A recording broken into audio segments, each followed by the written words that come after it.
virtually every dimension of our lives. The need for deep change has never been so urgent, but the possibility of that change has never loomed so large. And that's very much, I think, thanks to the actions of people in the listening audience, people who are here tonight, who are really standing up to fight for an end to endless war and genocide, to fight for justice in the workplace, to fight for abolishing student debt, for defending Mother Earth, and to rescue our very embattled civil liberties, which are very much under attack. We need solutions, but solutions are not permissible in the current political environment. So breaking up our zombie duopoly, our zombie political system is essential, and I look forward to discussing some of the ways to do that tonight. Thank you. Jasmine. Good evening. My name is Jasmine Sherman, and I want to get the basics out of the way. I'm fat, I'm black, and I'm a socialist running for president of the United States. I'm not independently wealthy. I'm not invested in the stock market. I'm not living off of a trust fund set up by my rich parents. I'm not looking for a handout, and I'm not up here to make my friends wealthy or write a book. We understand that this election is a black swan event like never before. With the Interstate Voter Compact, a third-party candidate can win. We do not have to pretend that we are trying to move parties to the left or to the right or talk about a rigged system. If you want guaranteed housing, universal health care, free education, and universal basic income, then you will vote for Jasmine Sherman. You can go to jasminesherman.com and all my policies will be read to you if you don't have time to read them yourselves. We have a chance to reset. Let's reset. We don't need to keep pretending that things need to be researched or evaluated. You know what's wrong. You don't need to hear politicians who are wealthy and are going to go home to their nice houses and their comfortable living tell you about the problems that you experience. You know there's no food in your fridge. You know there's no money in your bank account. What you don't know is who is going to do that and resolve your issues faster. Politicians are wonderful ideas, but what you need is change. You don't need some icon. You need someone that is going to make sure that you can feed your family, educate your children, spend time with them. Right now, our country is at the precipice and we need to push it forward.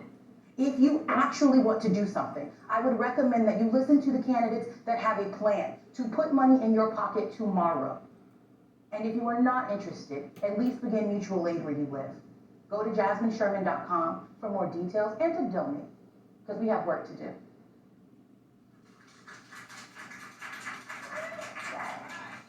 Oh, I'm done. Thank you. Thank you, Jasmine. Chase.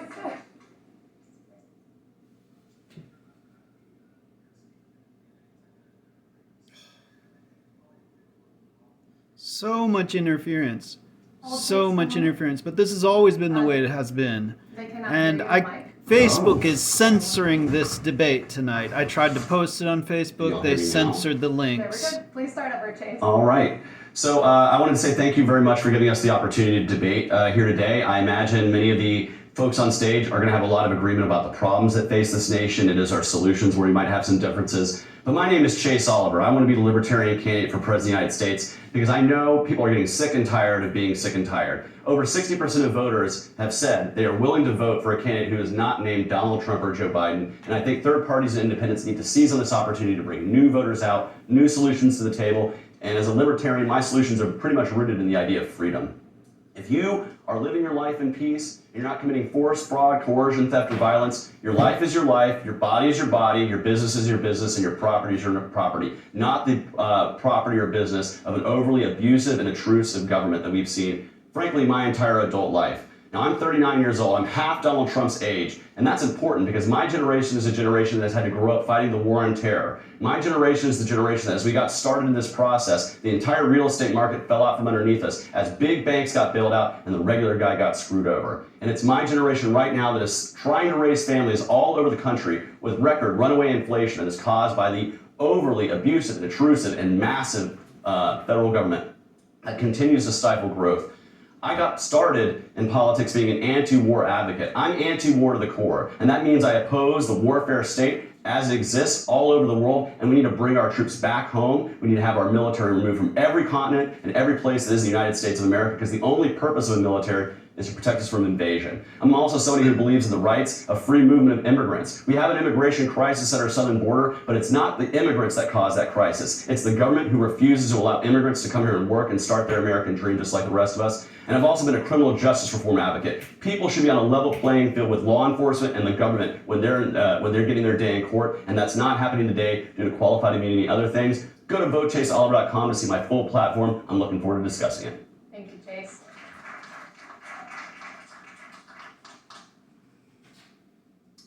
Question 1, immigration.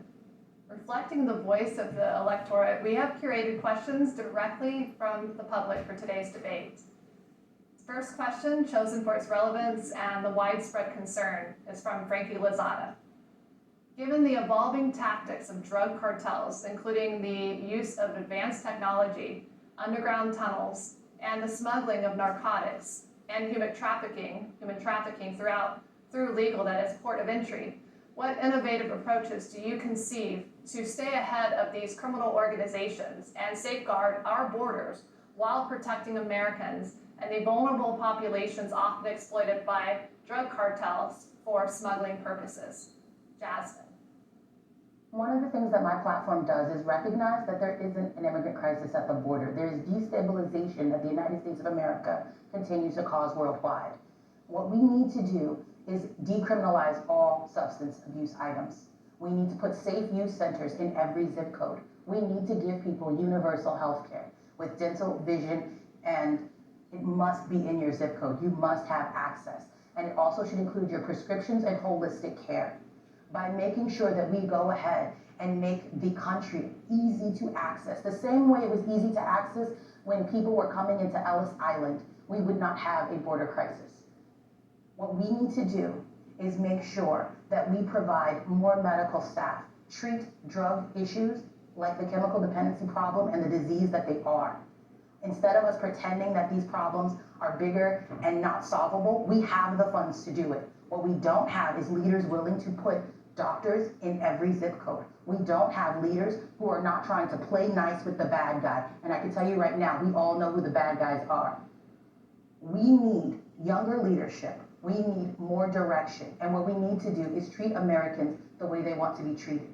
I understand that we have allowed our government to make us think that people are flooding our borders and allow us to think that America is under invasion, but that's not accurate. We have tons of room in this country for more people. We had tons of room when people were taking over and genociding indigenous peoples here.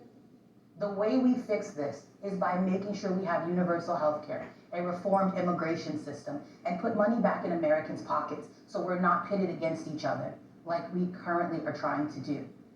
There is space for all of us. The difference is all of us need to be working towards making this country better. So, I'm done with my statement.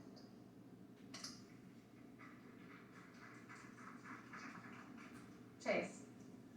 So I think the point of your question is great. You know, he talks about how we're digging tunnels and getting around. This is a perfect example of why we don't need a giant Berlin Wall on our southern border full of razor wire that is stealing people's property to actually build that wall. I absolutely oppose it. We need to have an Ellis Island style immigration system. You should be able to come through a port of entry, do a quick check to determine that you're not wanted for extradition or something to that nature, and then come right in here and get to work, because there are jobs that need to be filled. There are people who are willing to do that jobs, and we need to quit getting government in the way of those people.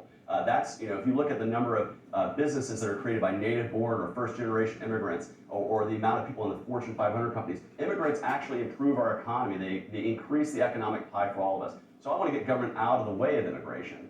But you're talking about defunding cartels. The best way to do that is to completely eliminate the war on drugs and remove the profit motive for cartels south of our border. We want to talk about getting rid of human trafficking. Well, if we allow people to come through ports of entry very easily using this Ellis Island model, we'd be able to put our law enforcement focus on those people practicing human trafficking. Let the 99.9% of peaceful people in, and let that small sliver of human traffickers being taken down by law enforcement.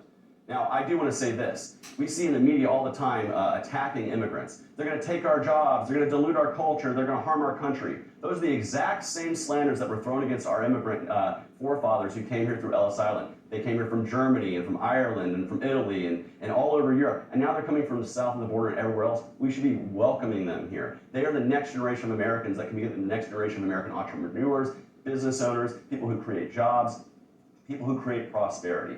But as long as we keep government in the way of this process, it stifles that growth. So I'm somebody who believes I don't believe in the scare tactics of immigrants. I live near them, I go to church with them, and frankly, it's ridiculous to me that anybody would try to stop good, hardworking people from wanting to come into our country and start their American dream the same way 40% of our country did. 40% of our people can trace their roots right back to Ellis Island. We need to return that process to the United States and get government out of the way. Thank you.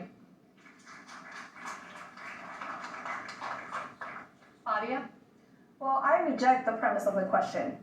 The premise of the question is that immigrants are criminals, and immigrants are workers that have been displaced by wars, sanctions, and climate crisis that U.S. capitalism and U.S. imperialism has accelerated and created in those countries.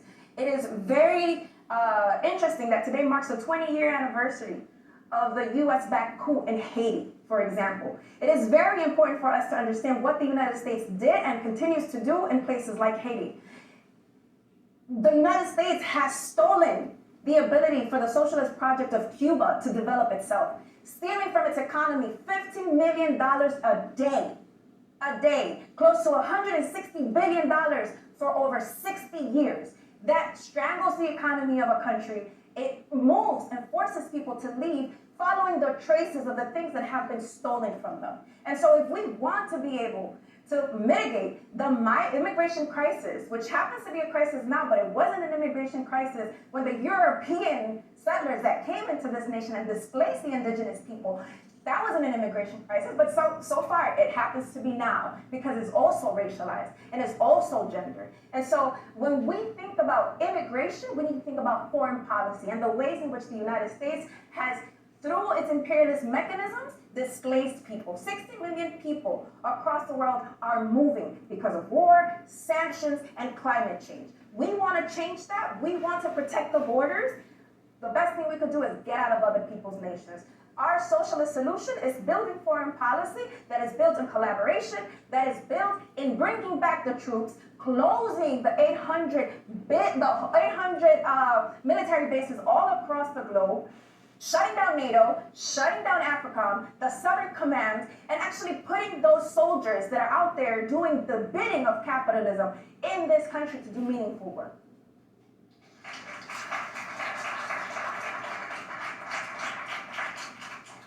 Lars?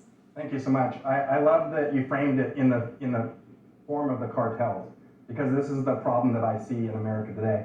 Prohibition doesn't work. We had prohibition in the 30s around alcohol. And what did that create? That created Al Capone.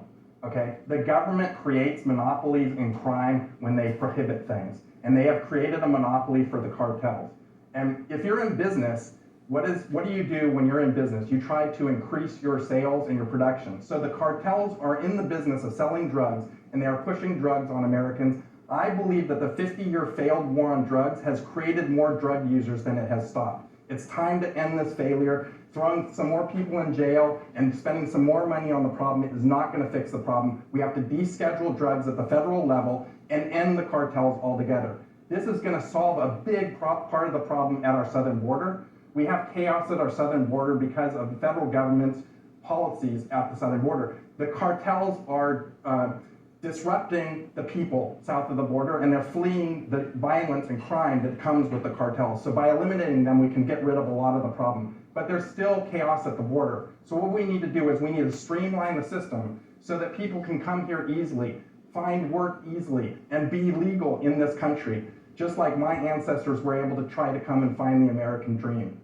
And I agree with Claudia, we need to stop the imperialism in America. We need to stop projecting ourselves all over the world. We need to close down those 800 bases that she was talking about. And what we could do is we could use that money to create an energy race that would lower the cost of energy across America, and not only that, would lower the cost of energy across the world, and that would start lifting people up all over the world without America spending any more money. Thank you. Jill? Many points of agreement here.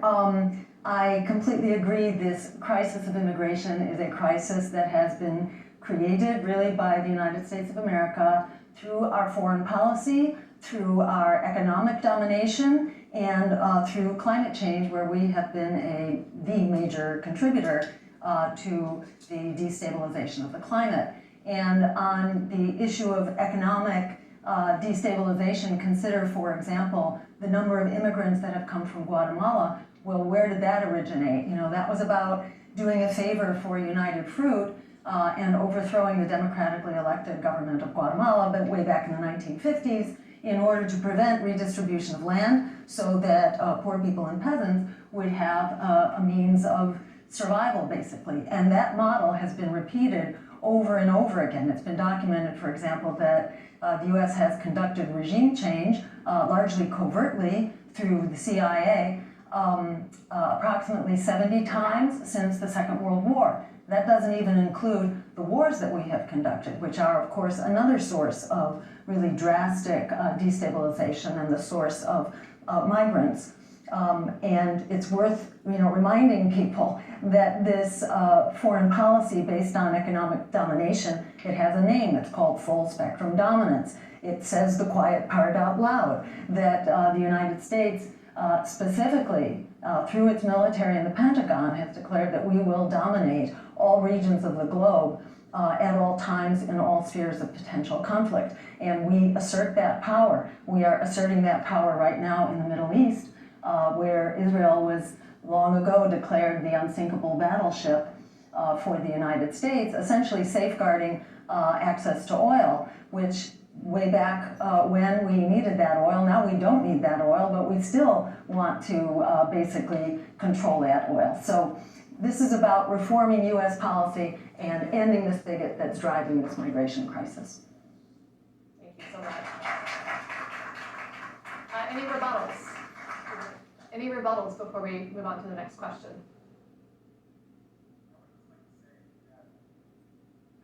All of America is tired of watching moms and babies crawl under barbed wire at the southern border. We're tired of seeing children separated from their families. As a parent, that devastates me.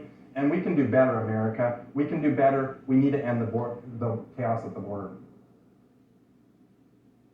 Great. Let's move on to question 2. In your opening statement, Chase, and this one starts with you by random lot, but you did mention that criminal justice reform was an important part of your agenda. There's a growing movement against what some call the prison industrial complex. America has many more people in prisons and jails per capita than every country in the world except China. Do you think there's a crime wave? And how would you rethink our criminal laws and penalties for the 21st century? What steps would you take to ensure that prisons are more focused on rehabilitation? Take it where you may. No, I don't think we're in the middle of a crime wave. I actually think we're in the middle of an over-criminalization wave. We have far too many things that are illegal in this country where there's no victim. We mentioned the war on drugs. I can mention consensual sex work. Any other behavior where you're not hurting another person should be absolutely legal. We throw so many people in jail for this, and it creates trauma. When you take somebody who's an addict and you remove them, you arrest them, you throw them in jail, you traumatize them throughout that process. You don't give them any help. Then they get back on the street. What's the first thing they do? They go to alleviate that trauma with the drugs. This creates a cycle that is ruining so many communities in this country, particularly communities of color and those who don't have the means to fight back when the government tries to take them down.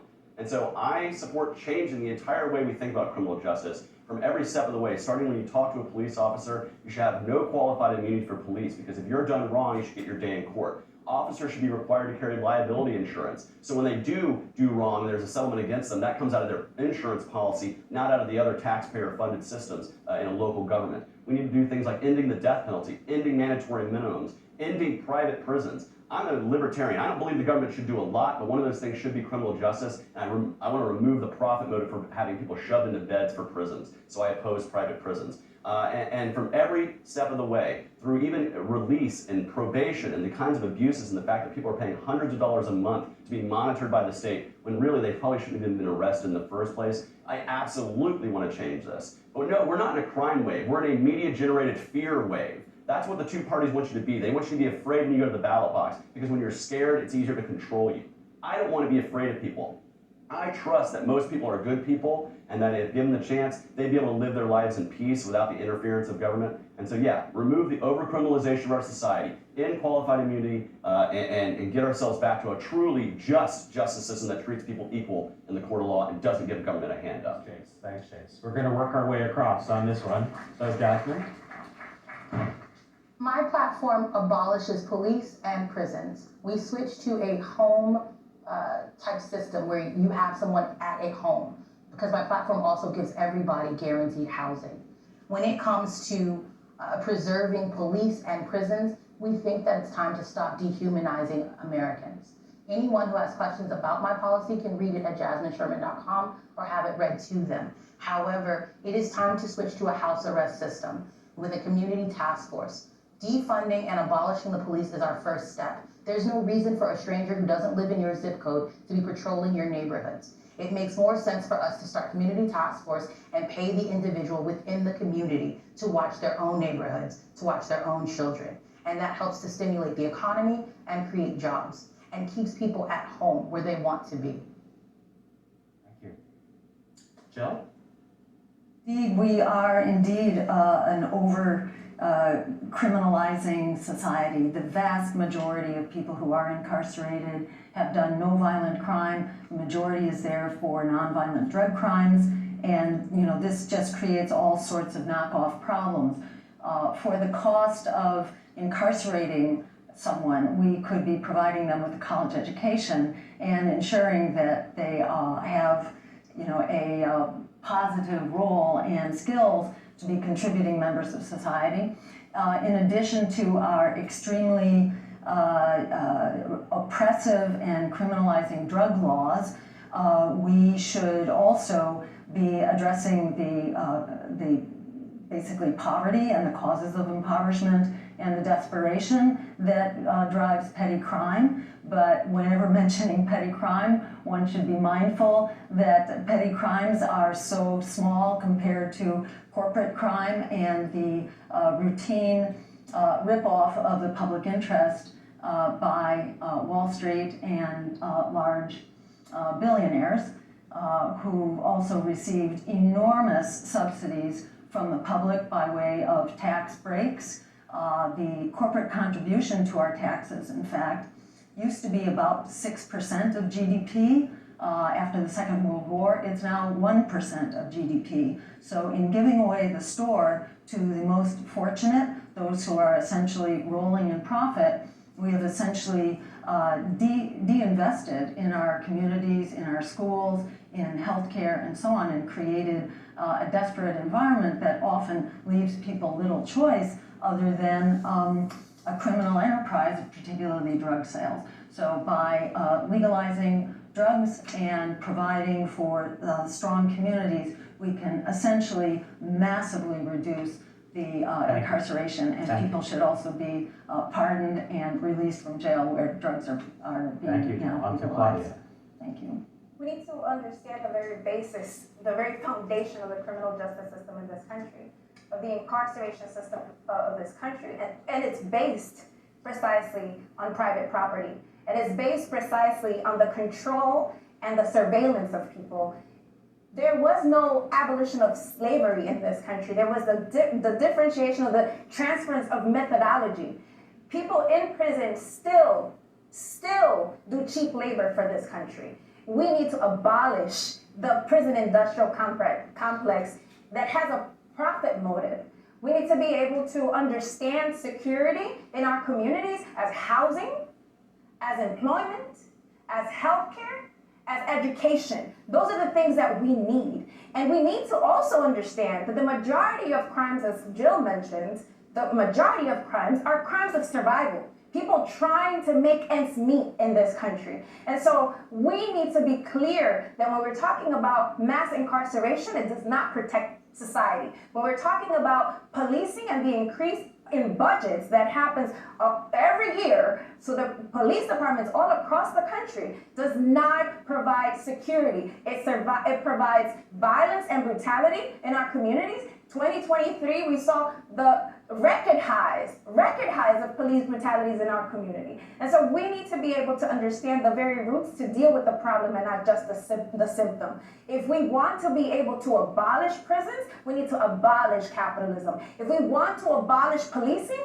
we need to abolish capitalism, and we need to provide a society, create a society that is able to provide us with all our basic and human rights so that we have a reduction in crime. Because guess what? Sociologists talk about that. Where there is less need for people to cover their needs, there is less crimes. And so we want less crimes. We want to be able to provide for our people. Thank you, Claudia.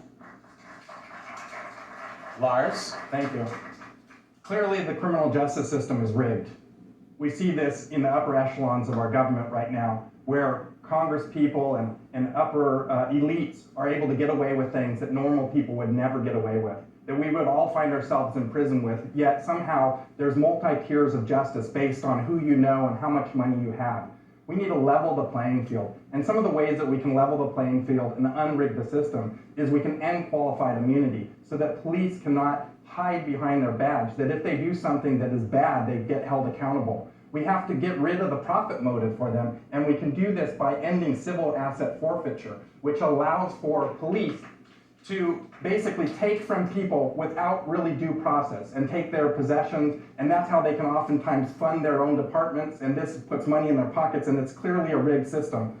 Obviously I talked about the ending the failed war on drugs. I think that puts a lot of people in prison that don't need to be there. And to Claudia's point, desperate people do desperate things. And there's a lot of people in America that are suffering financially and economically due to the way that our government system is run. So we need to lift those people up. We need to improve our economy for all people. I grew up really poor with an outhouse and no electricity, and I was able to live the American dream and go on to found a very large and successful company. I want all Americans to be able to get to that level of success. I want all Americans to be lifted up and have a standard of living that we can all be proud of. We used to have that before, and I call for an end to the Federal Reserve because I believe that the Federal Reserve is one of the key institutions that is creating wealth inequality and income inequality in America by stealing money from regular folks and handing it to the banking cartel, and that goes to the corporations. By the time it trickles down to the rest of us, we get a few pennies on the dollar. We need to embrace our economy, lift it up, embrace my energy race, and really get this economy going, abolish the IRS. We can get the economy going and lift everybody up, and there'll be a lot less crime. Thank you, Lars.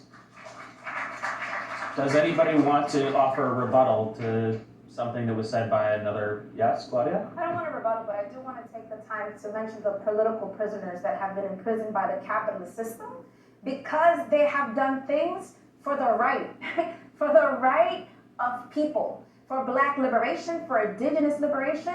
We have folks that cannot have full lives like Edward Snowden and Julian Assange because the United States of America refuses to understand that not everything that is legal is legitimate. Not everything that is legal is right. And that we have the right to create the level of society that allows us to live in dignity. And this is what these political prisoners have done.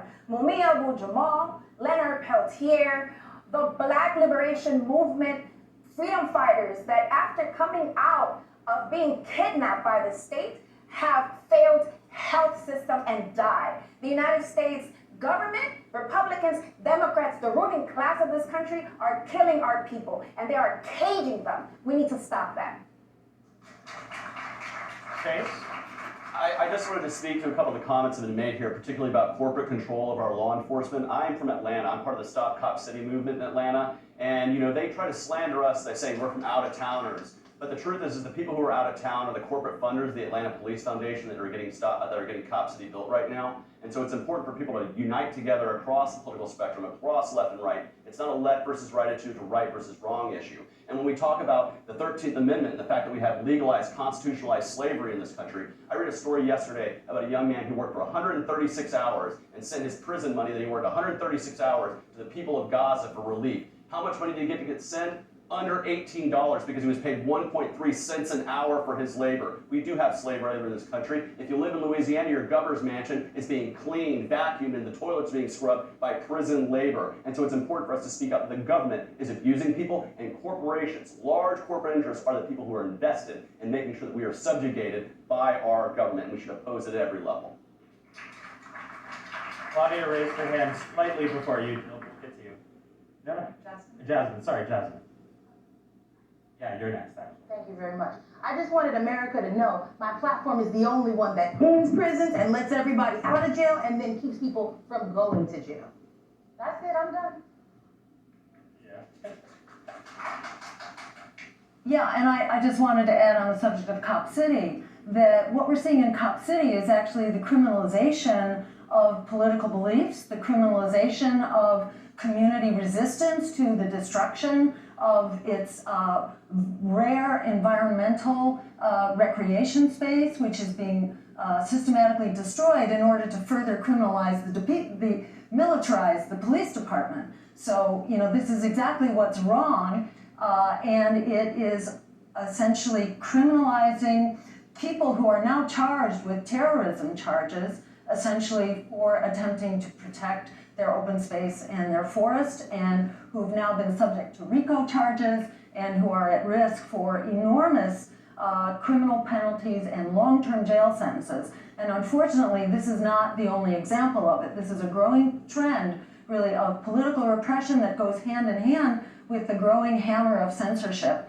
and which is part of just this very oppressive political environment that we are now fighting, which is bipartisan and which really demands our resistance and our unified opposition.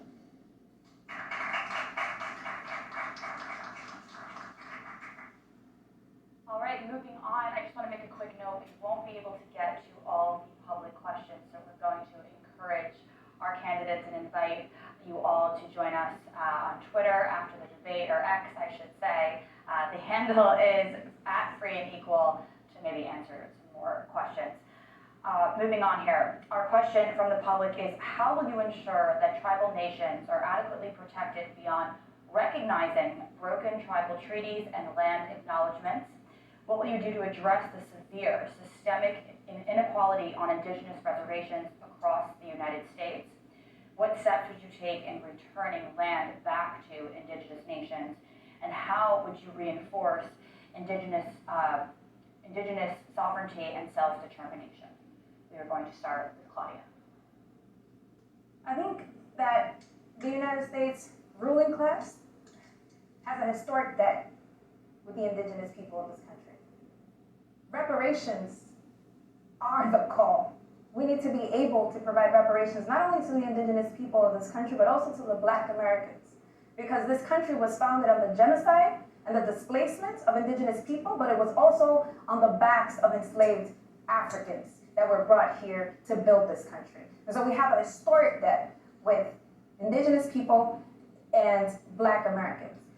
We believe that it is important to restore the treaties that have been broken over and over and over again. And we have to level the playing, which means that we need to work to rebuild those communities. The levels of suicide, of substance abuse are in the hands of the many, many administrations that have come through. Again, the ruling class that extracts and steals the land from these communities. And so when we're talking about a socialist solution, we're talking about understanding and assuming the historic responsibility that we have with those communities. Land that belongs to the indigenous communities should be given back. Being able to provide the resources necessary for the indigenous community is an immediate call. And being able, again, to level the playing field and provide for those communities that have been brutally and violently placed in the conditions of poverty that they are right now. I still have 20 seconds, but okay, you can have it. Do you want to continue? That's good. Okay, Jill, we're going to move on to you. Great. Yeah, absolutely. Those broken treaties need to be restored, land back, particularly large open space areas and forests and natural regions and rivers that are traditionally part of indigenous territories which were stolen from them. They should be managed by indigenous people. No one would do it better. Case in point, indigenous lands are classic for being subject to extraction and destruction and enormous pollution in Standing Rock, for example, in North Dakota. the pipeline going through Standing Rock put at risk the entire Mississippi River and the drinking water for something like 20 million people. And the same is true now with the Mountain Valley Pipeline, in fact. These are all invading indigenous territories. And it's the indigenous nations who are really leading the fight, not only to protect their sovereignty, not only to protect their land, but really to essentially provide stewardship for us all in fighting to keep the air clean and the water clean. They are basically fighting for us all, and they have the traditional and indigenous wisdom to know the absolute critical nature of this, of these resources.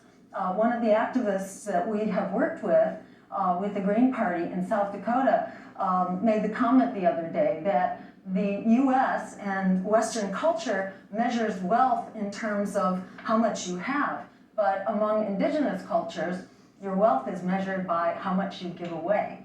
And that's really consistent with their understanding of the invaluable nature of our resources. And in particular, their sovereignty must be respected before their natural resources are exploited in any way whatsoever. Thank you.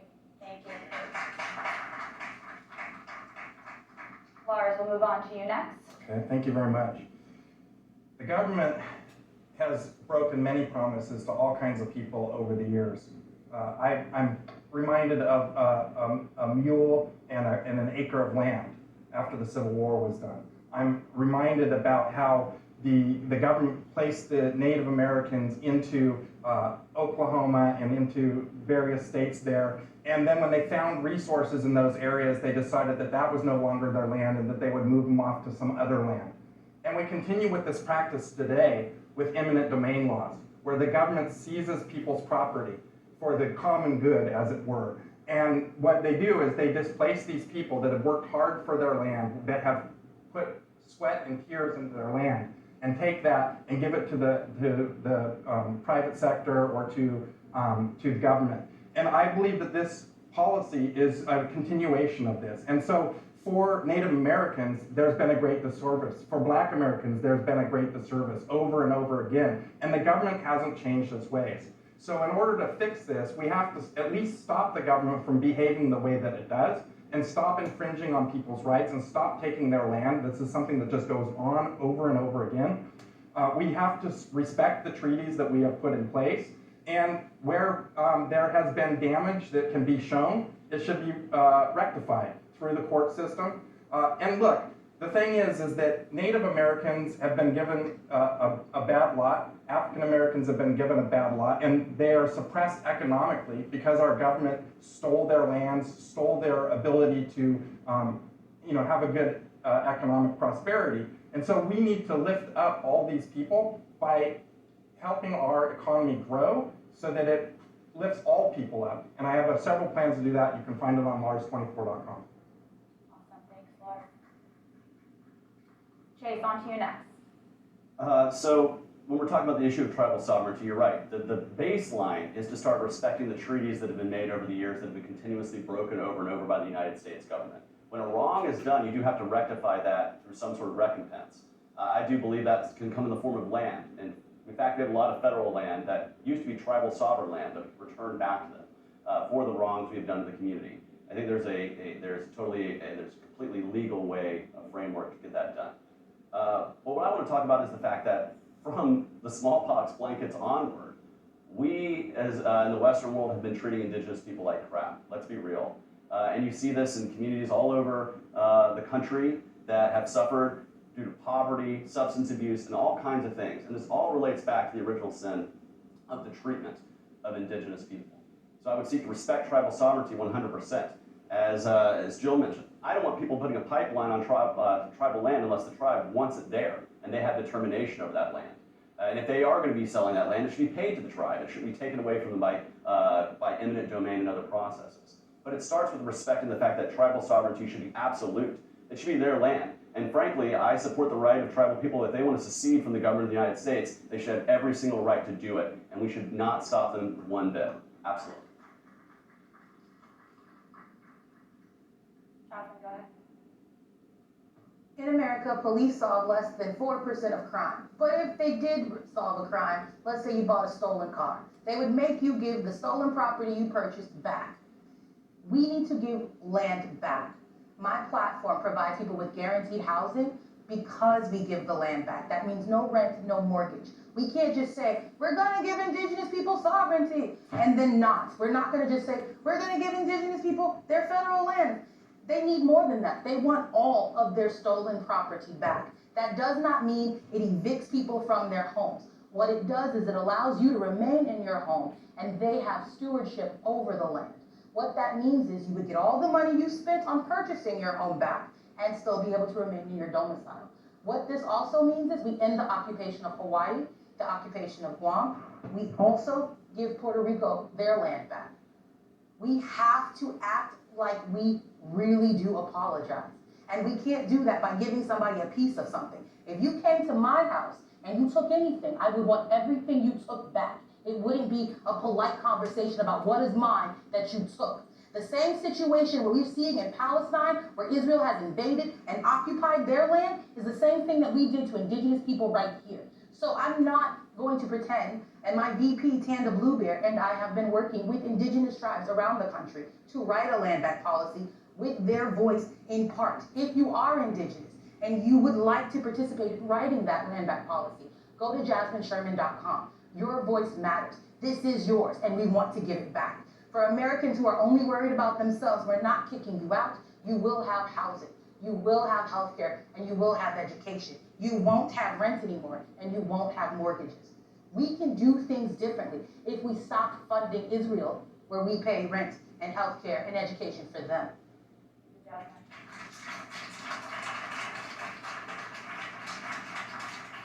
Before we move on, any rebuttals? Claudia, I think you're handing up first. Guantanamo needs to be given back to the Cuban people. The decolonization of Puerto Rico, Hawaii, and the decolonization of every nation that the United States has its hands and grip on, because they are neo-colonies, even though we don't talk about those. I think it's important to make the distinction between U.S. imperialist and capitalist governments and socialist governments. Not all governments are made the same. Jill, go ahead. And I just wanted to extend the connection between the indigenous people of the United States, that is the First Nations of the United States, and the indigenous people of Gaza. Just noting that there is a very active and horrific genocide that is underway right now. Regrettably, there's a horrific history of genocide of indigenous people in this country. And that is ongoing, though low grade, but that continues, the oppression and the hardships, the sickness, the poverty, the drug addiction, and so on. There is active harm to indigenous people in this country that needs to be rectified, but there's also a very active, full-blown genocide going on in Gaza right now, and it's very critical that we call that to an immediate halt and cease all funding for the state of Israel, stop supplying weapons, and basically apply a national BDS, boycott, divestment, and sanctions program towards Israel. And I just want to add really quickly, there's a Bureau of Indian Affairs in our government. I think it's high time the United States government gets completely out of the affairs of Native people, so it's completely shut down the Bureau of Indian Affairs completely. Thank you all. Just want to comment that it's super interesting that we have two socialists, two libertarians, and a Green Party candidate on stage. I'm also a Green Party candidate, sir. Oh, and okay. I'm a socialist. You can do both. Apologies. But you all agreed quite a bit on those first three questions. On the Indigenous people question we just finished, on immigration and criminal justice. I'm hoping the next question can maybe get a little bit of debate between you all. So on environmental policy, and this one will start with you, Jill. With PFAS and other forever chemicals contaminating the drinking water of 3,000 communities and affecting an estimated 200 million Americans, what actions would your administration take to hold the responsible parties accountable for this pollution? And then furthermore, how would you ensure the cleanup of these toxic substances to prevent further contamination? despite potential opposition from those big corporate industries that you all have been talking about. Yeah, absolutely. And our administration would put great priority on not only cleaning up those communities, those water sources, these aquifers, related especially to military bases, which have been the major source of contamination and reflects again how dangerous militarization of the country is and the many ways in which it harms us. But it's really important that people understand the threat that PFAS causes. And while much is not known yet, it needs to be investigated and people need to be informed about the risks that we are all incurring. But I think it's really important that we not confine our attention simply to one chemical, because PFAS is one in a very long line of very toxic and polluting substances. The first classic one, of course, was lead, and it actually took almost a century of lead harm to children. In the early 1900s, there was thought to be an epidemic affecting young children. Nobody knew why they were suddenly having strokes. Well, it turned out these children were having strokes because lead paint had just entered the market and was being used in the outdoor porches of homes, this brightly colored paint, which also tasted very sweet. So this is by way of illustrating that the system does not protect us. We've had so many incidents, one after the other. There again, was the case of Love Canal and dioxin and toxic waste sites that basically came back to haunt us. We are finding these over and over again. We're seeing it now in East Palestine, where there has been a spill of extremely toxic chemicals, which were ignited when they should not have been, and they did not need to be. And the EPA is actually colluding with the railroad company in order to do a cover-up, and the community has undergone great harm. So this is really a case in point of how we need a regulatory system that is not serving our corporations, but are serving the public. Next up on this question would be Chase. Yeah, so there's a vested interest in each person for wanting to breathe clean air and drink clean water. And I think, right now, what we have is we have government giving slaps on the wrists of people. We have tort caps, we have fine caps, we have all these caps for people that don't really cover the true breadth of the damage that people are doing. I believe if you're being done wrong, you should be able to seek recompense in court. That's why we have courts to adjudicate disputes, particularly in civil court. But what we have right now is we have tort caps. So when someone sues and they're given cancer or some sort of horrible disease, they're given a few $100,000 as if that pays for the price that's been done to this person. So I support removing all tort caps so polluters can actually pay when they go to court, as opposed to getting a slap on the wrist, which is what we've had my entire life. And it's not led to cleaner air and cleaner water when you get that protection to polluters. And I would also speak to the fact that if we want to live in a cleaner world, we have to stop letting government pick winners and losers with regards to energy. What kind of energy is most subsidized by the government today? Carbon-based energy, oil, natural gas, other things. I don't like government picking winners and losers in the marketplace. I would deregulate energy entirely, particularly nuclear energy, so that we can get more of that online, which burns clean, can provide so much power, certainly more than, say, natural gas or coal or anything else, and also is much safer. And people are scared of 3 Mile Island or Chernobyl, but I remind them, those are very rare things. We only see that once in a generation. But what we see thousands of coal miners who have died from lung disease. We see thousands of people suffering asthma and all sorts of effects from carbon-based fuels. So I would like to see us get back to sensible policy, remove those tort caps, and let polluters actually pay when they do something wrong. On to Lars. I think I've uncovered a new rigged system, listening to all my panelists here. The government is doing a piss-poor job of taking care of people and of protecting people from harms that are corporations. And why is that? That is because the government, the Congress essentially, bros out corporations with tax code. With the tax code, they're able to give favors to the rich and to the elites, and then those corporations are basically in cahoots with our government, and that is why they're able to get away with these things that we're talking about, where they're able to cover up things, where they're able to mask things, and to reduce the penalties that might come. If we let the market take care of itself, the communities will be able to rise up and will be able to be taken care of. We have to let our government function. And part of that for me is that we can't have career politicians because career politicians lead to corruption. So I'm in favor of term limits. I don't think that people should be in office for 40 or 50 years because that lets them get in bed with these corporations much more, and that leads to these bad outcomes.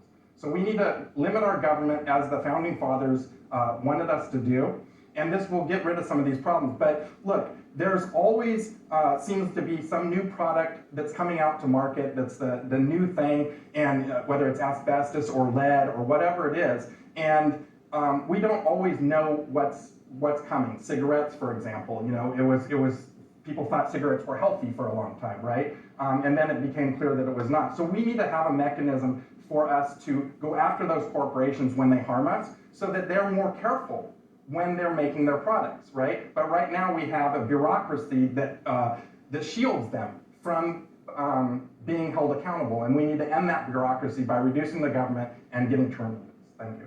Thanks, Lars. Jasmine? All right, you guys.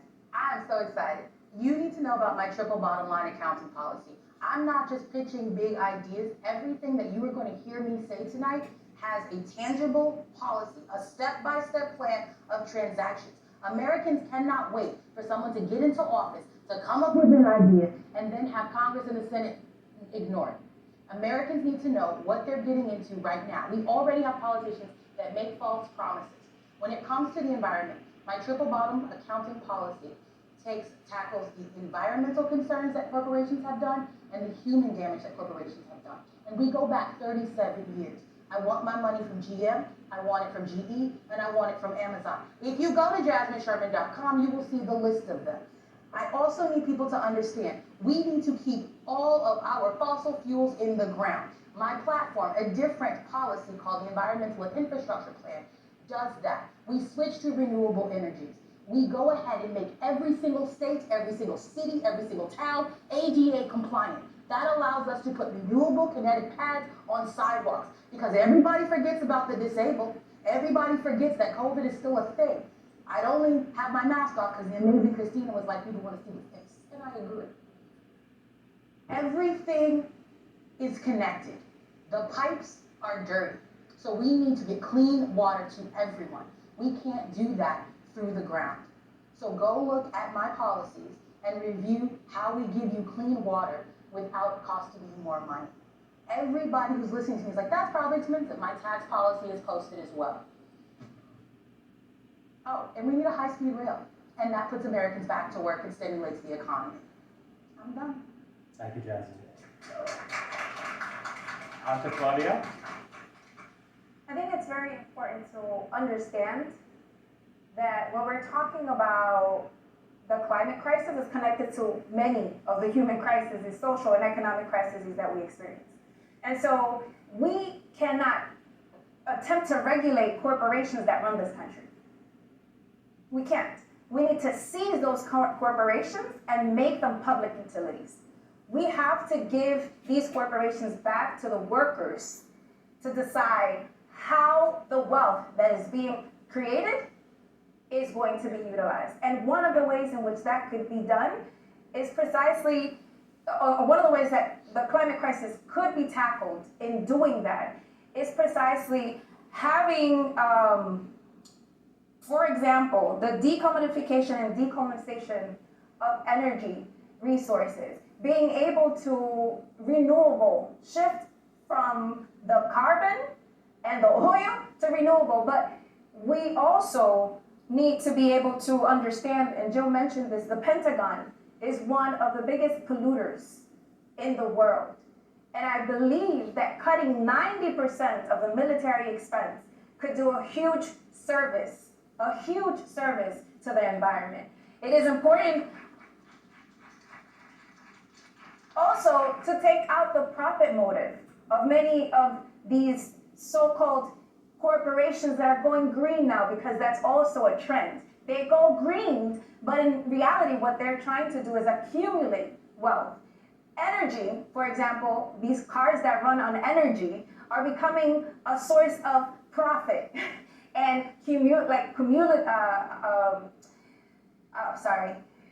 cumulative, profit for these companies. And so we need to be able to, again, extract the wealth from these billionaires that are making profit in these corporations that are extracting from the land and are creating Thank the you, climate Claudia. crisis that we're currently experiencing. Thank you, Claudia.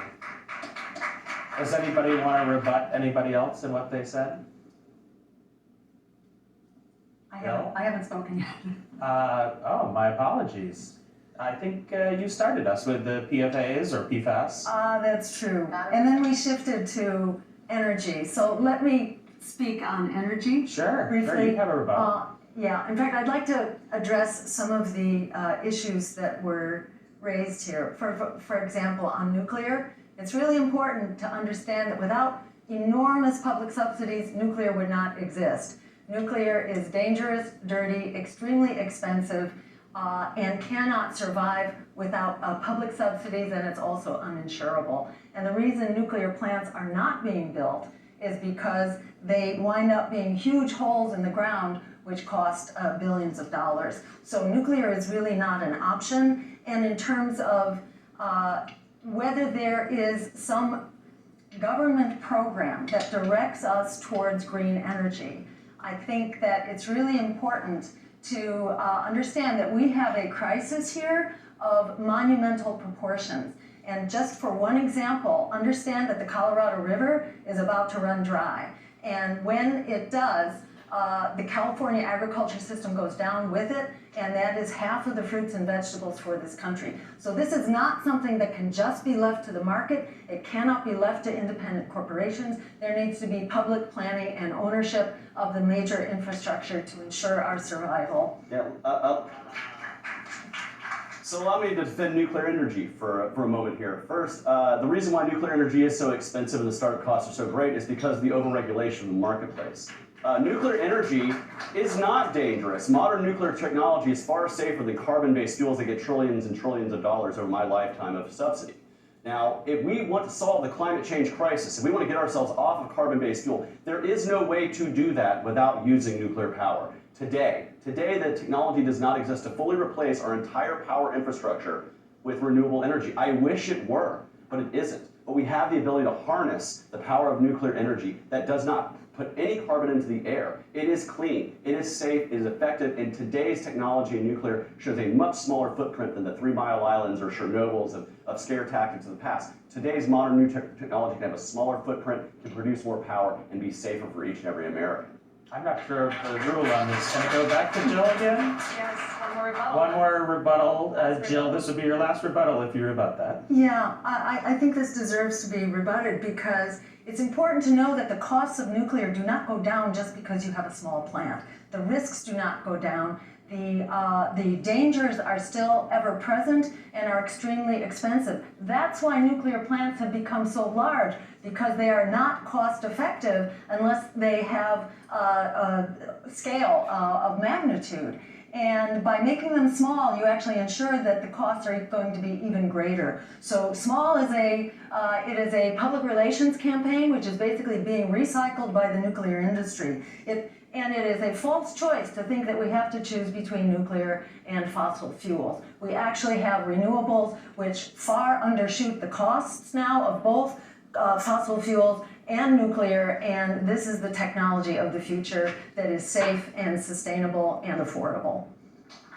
I think Claudia and Jasmine, you did raise your hands. Do you want to rebut, or was that like a temporary? Okay, because Chase. I just want to finish with this. I worked for years in the maritime shipping industry, and maritime shipping is one of the areas where we create lots of pollution in the world. We cannot put a windmill onto a container ship, but we can put a nuclear-powered container ship out in our seas that would be able to move products from one area of the world to the other without putting any carbon into the atmosphere. And so there are applications for nuclear technology that can absolutely curb the climate change crisis. Even if you don't want to build nuclear power plants, you can nuclearize our shipping fleets, and you would save tons and tons of carbon from being spewed into the atmosphere and actually have us having cleaner air to breathe. And also, products will be able to get to our doors a lot cheaper if we utilize a nuclear fleet. Stop with the waste. Lars, I believe you wanted to jump in. Yes, so I am calling for an energy race, actually. And part of that is abolishing the Nuclear Regulatory Commission because they are stifling innovation. We've 40 years to build a nuclear power plant in America. France only takes 6 to 8 years. France is the leading country in carbon reduction in emissions, and that's because they are building nuclear power plants at a frenzy. China has a plan to put 200 nuclear power plants underfoot within the coming years, and America is going to get left behind. If we do not start reducing our energy costs, if we do not start embracing new technologies, and not just nuclear, all kinds of technologies, we should be allowing innovation in America. This will drive jobs to America. This will drive down the cost of energy. It will reduce inflation. There's all kinds of technologies that are coming out, thorium salt reactors. There's that basically eat the waste and use up 98% of the waste. People are still thinking of nuclear energy from 50 years ago. Technology advances. We're not still having big computer plants that we have to feed with little cards. We have computers in our pockets today. We can do this. America has the ingenuity to do it, and I think that America can do it. Thank you. There was the debate you were looking for. From PFAS to nuclear. All right, moving on. A question on economic policy now. Foreign nations have joined together to establish alternative financial systems, specifically BRICS. How do you plan to mitigate the potential impact on the value and relevance of the American currency?